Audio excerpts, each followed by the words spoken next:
How many of you had a scary or terrifying experience in the past? Well, I'm sure most of us have some experience with different magnitude. So today I want to share one of the fiery experience I had in the past. Mr. President, fellow Toastmaster of the Day and fellow Toastmasters, let's go to safari. That was the battle cry of my niece who was in Singapore on a short holiday on a lazy Friday evening. It was a grey, cloudy day with thunderstorms. Flashes of silver lightning made the purplish evening sky look electrified. But given it's a second last day of a trip in Singapore, we were not discouraged by the weather. We thought, let's go for it. However, because of the weather, we could see that there are less number of tourists in the night safari.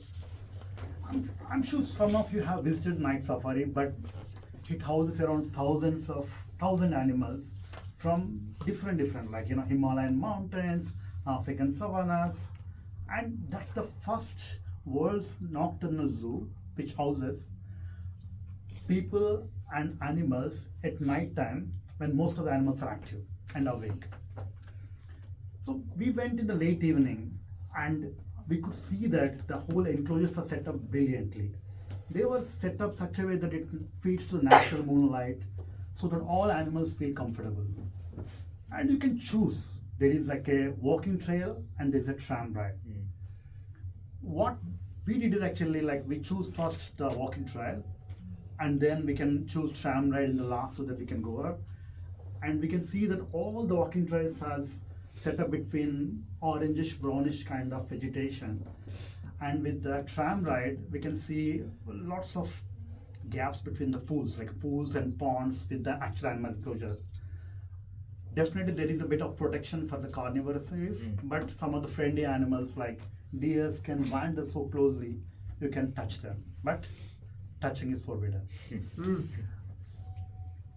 We spent almost like 4 hours like watching all the animals by walking trail and tram, and by then we can see lions, tigers, rhinoceros, fishing cats, many more.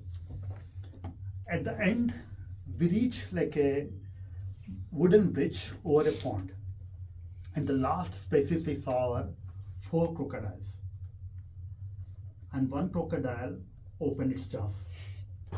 We can see its sharp yellow teeth when it was looking at us greedily. I felt a shiver down my spine. We realized almost like late midnight, most of the tourists are leaving. We thought we had a good experience, now time to leave. We started walking, then I realized actually, oh, I forgot my phone. So my wife and niece decided to stay put, and with my son, we started going backtracking.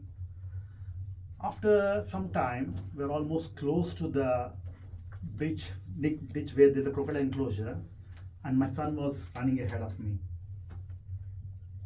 Suddenly, all the lights went off. The whole forest went into black binding darkness.